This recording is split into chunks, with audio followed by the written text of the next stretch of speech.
Welcome to the Slop Temple. We pray this video helps. You already set up Apple Pay, now make it work at the pump. Wake your iPhone or double-click the side button on your Apple Watch. Authenticate with Face ID, Touch ID, or passcode. Once unlocked, make sure the pump displays Pay at Pump and accepts contactless.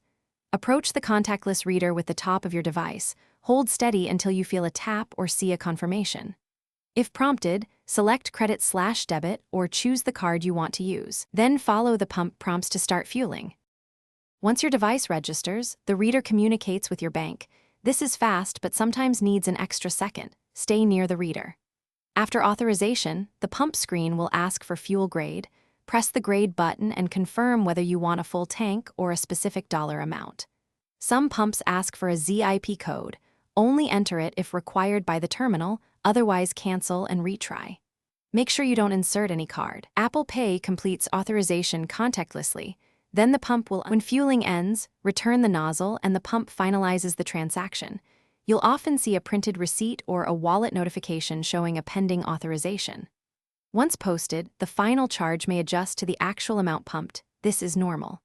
If the pump doesn't accept Apple Pay, try these steps. Move your device directly over the reader, ensure NFC is enabled, restart the wallet app, or switch to a different card and wallet. If problems persist, pay inside or use a different terminal. Thanks for watching.